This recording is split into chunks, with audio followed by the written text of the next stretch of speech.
आप बताइए ये संत हैं? संत नहीं है, ये संत हैं? मठ में रहते हैं, ये ढोंगी है, ढोंगी। संत के रूप भगवा वस्त्र पहनते हैं।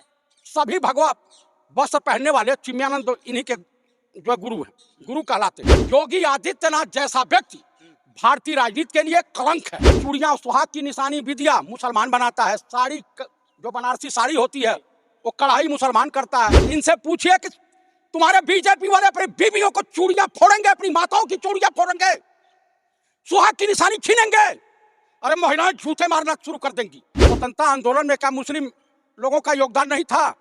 मुझे बता दीजिए। उस समय योगी अपने पिताजी, अपने ग्रैंडफादर से पूछा कि लोग का कितना योगदान था। नरेंद्र मोदी अपने पिताजी से पूछा, अमित शाह पूछे कितना योगदान था इन लोगों का। एक तो माफी वीर थे सावरकर, जिन्हें वीर सावरकर के नाम से संबोधित करते हैं। इनका एक नाथूराम गोडसे आरएसएस का पहला आतंकवादी था। जिस मठ से आते हैं योगी आदित्यनाथ, गोरखनाथ मंदिर से, उस मठ से, नाथ संप्रदाय से, उस मठ को अपराध की नर्सरी कहा जाता। 1948 में जब महात्मा गांधी की हत्या हुई थी, जो रिवाल्वर बरामद की गई थी, इन्हीं के गुरु महंत दिग्विजयनाथ की रिवाल्वर थी, वो जेल भी गए थे। आदाब दोस्तों, मैं आपके साथ जफर सिद्दीकी, आप देख रहे हैं पीआरबी। जिस तरीके से उत्तर प्रदेश की जो है खबर पूरे इस वक्त देश के अंदर गरमाई हुई है कि उत्तर प्रदेश के अंदर जो योगी सरकार का एक फरमान आया है, नेम प्लेट वाला फरमान, उस पर बातचीत करने के लिए हमारे साथ मौजूद है जयप्रकाश चतुर्वेदी जी, बेबाकी से बोलते हैं। चतुर्वेदी जी, सबसे पहला सवाल, योगी का तुगलकी फरमान कैसे देख रहे हैं? देखिए, ये अपने तमाम तरह के कुकर्मों से उत्तर प्रदेश वासियों, देशवासियों का ध्यान भटकाने के लिए आरएसएस और योगी की मिली भगत ये सोच है किस तरह से मोदी सरकार को अपदस्थ किया जाए। अब इनके साथ एनडीए गठबंधन है, Nitish ji secular, Chirag Paswan secular, Jayant Chaudhary secular और चंद्रबाबू नायडू सेकुलर। अगर ये लोग विरोध नहीं करते हैं इस तुगलकी फरमान का, तो देश में जो नफरत की खेती के लिए, हिंसा फैलाने के लिए, मंदिर मस्जिद, हिंदू मुसलमान, भारत पाकिस्तान करने के लिए जो इनका मूल मंत्र है आरएसएस, बजरंग दल, विश्व हिंदू परिषद या भाजपा का, वो देश में पांव फैलाएगा। अभी कहीं दिखाई दे रहा था कि पुलिस आपस में भिड़ रही थी, लाठी डंडे चल रहे थे। इसी के एवज में इंडिया गठबंधन वालों ने बहुत बड़ा आंदोलन पटना में शुरू किया है, वहां भी आंदोलन चल रहा। इनके योगी आदित्यनाथ के तमाम विधायक, चाहे पूर्व मंत्री मोती सिंह हो या फतेह बहादुर सिंह हो, अभी एक सोनम किन्नर थी, उसने उसको राजमंत्री का पद मिला हुआ था किन्नरों का, थर्ड जेंडर को राहत पहुंचाने के लिए। उसने आरोप लगाया कि योगी सरकार में अधिकारी बेलगाम है, तमाम किन्नरों के पैसे खा जा रहे हैं, तमाम तरह के भ्रष्टाचार व्याप्त हैं। तो इस जो पूरा चल रहा प्रोपेगेंडा, ये सोची समझी रणनीति का हिस्सा है। आप क्यों विरोध कर रहे हैं इसका? कह रहे हैं कि मतलब मुस्लिम लोग अपना नाम छुपाकर जो है कावड़ियों को सामान बेचते हैं, इस वजह से ये कानून लाया गया है। भैया, स्वतंत्रता आंदोलन में क्या मुस्लिम लोगों का योगदान नहीं था? मुझे बता दीजिए। उस समय योगी अपने पिताजी, अपने ग्रैंडफादर से पूछा कि लोग का कितना योगदान था। नरेंद्र मोदी अपने पिताजी से पूछा, अमित शाह पूछे कितना योगदान था इन लोगों का। इस देश का बच्चा ब्रिटानिया गवर्नमेंट से लड़ा है, इन लोगों का क्या योगदान रहा है, आरएसएस वालों का क्या योगदान रहा है। एक तो माफी वीर थे सावरकर, जिन्हें वीर सावरकर के नाम से संबोधित करते हैं। इनका एक नाथूराम गोडसे आरएसएस का पहला आतंकवादी था। और जिस मठ से आते हैं योगी आदित्यनाथ, गोरखनाथ मंदिर से, उस मठ से, नाथ संप्रदाय से, उस मठ को अपराध की नर्सरी कहा जाता।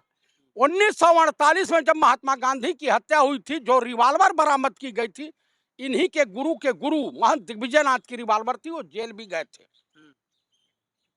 उसमें इन्होंने एफआईआर करा दिया था कि हमारी रिवाल्वर चोरी हो गई थी। हमारे वहां सनातन धर्म में कहा जाता है कि जो व्यक्ति विकलांगों पर, किन्नरों पर, बुजुर्गों पर, बच्चों पर, महिलाओं पर अत्याचार करता है, कमजोर तबके पे अत्याचार करता है, वो व्यक्ति समाज में रहने के काबिल नहीं है, उसे नपुंसक कहा जाता है। महात्मा गांधी की हत्या 80 साल की अवस्था में नाथूराम गोडसे ने किया था, इसलिए सनातन धर्म के अनुसार नाथूराम गोडसे नपुंसक था, नपुंसक था, नपुंसक था। उसमें अगर एक हिम्मत हुई इतनी होती कि किसी पुलिस के कांस्टेबल के सामने नजर से नजर एक पत्थर भी फेंक दिया होता तो उसकी बहादुरी देखी जाती। तो योगी आदित्यनाथ तो संत है ना, आप उन पे क्यों मतलब उनको जोड़ रहे हैं? आप बताइए, ये संत हैं? हाँ, संत ये नहीं है, ये संत हैं? मठ में रहते हैं, ये ढोंगी है, ढोंगी। संत के रूप भगवा वस्त्र पहनते हैं। सभी भगवा वस्त्र पहनने वाले चिन्मयानंद इन्हीं के जो है गुरु हैं, गुरु कहलाते हैं। आप उनसे पूछिए उनके कुकर्मों का। जो अपराधी महंत अपनी केस मुख्यमंत्री होने के बाद ले लिया हो वापस, आप उसके बारे में क्या ये विधवा आलाप कर रहे थे? जब माननीय मुलायम सिंह की सरकार में उत्पात मचा रहे थे, गोरखपुर में डीएम को थप्पड़ मार दिया था, जब इनको लात मार के पुलिस वालों ने जेल में बंद किया था तो आकर के रो रहे थे पार्लियामेंट में जमानत होने के बाद। तो मेरे कहने का अभिप्राय है कि योगी आदित्यनाथ जैसा व्यक्ति भारतीय राजनीति के लिए कलंक है।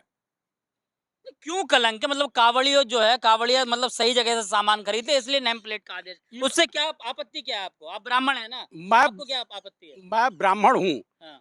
आप ये बता सकते हैं कि जो जमीन से अन्न पैदा होता है वो जमीन किसकी है? उसमें काम कितने लोगों ने किया है? कौन कौन बिरादरी के लोगों ने किया है? फल जो है कश्मीर से आता है, वो कश्मीर की बागें किसकी हैं? उसके बाद दूध, पशुपालन सभी लोग करते हैं, हर बिरादरी हर धर्म के लोग करते हैं, वो दूध कहाँ से आता है? आप बताइए कि जितनी भी आजादपुर मंडी की सब्जी मंडी और फल मंडी है, एक का अधिकार इनका है, आड़ती यही है। उसके बाद जो कावड़ बनाता है वो, हमारे घर में जो औरतें चूड़ियां पहनती हैं, उनकी चूड़ियां सुहाग की निशानी विदिया मुसलमान बनाता है। साड़ी जो बनारसी साड़ी होती है वो कढ़ाई मुसलमान करता है, सिलाई कपड़ों की मुसलमान करता है। तो ये तो रंडा मुंडा है, ये तो निसंतानी है। इनसे पूछिए कि तुम्हारे बीजेपी वाले अपने बीवियों को चूड़ियां फोड़ेंगे, अपनी माताओं की चूड़ियां फोड़ेंगे, सुहाग की निशानी छीनेंगे, अरे महिलाएं जूते मारना शुरू कर देंगी। समाज में नफरत नहीं, हमारा संविधान अलाउ नहीं करता।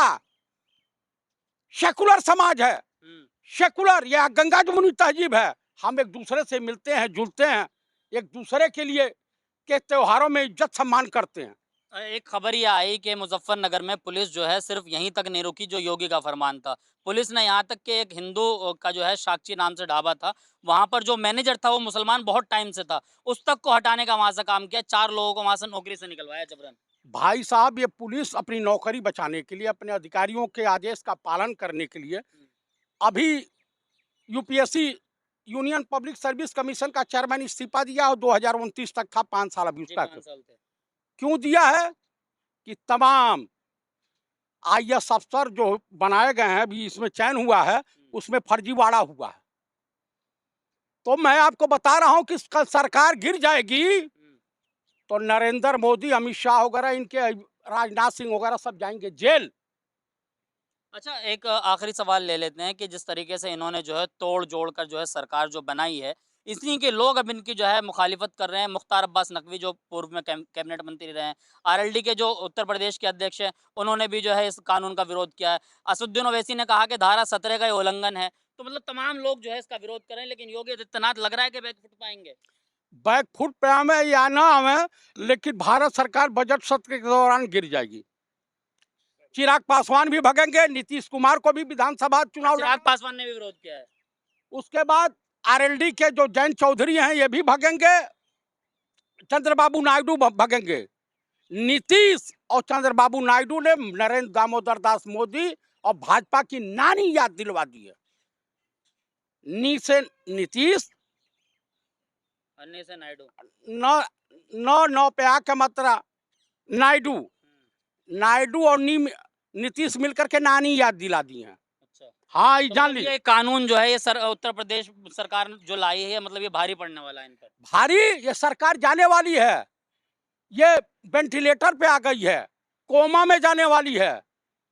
22 से इनका बजट सत्र चालू हो रहा है, 23 को बजट पास करा पाएंगे? किसी कीमत पर नहीं पास करा पाएंगे।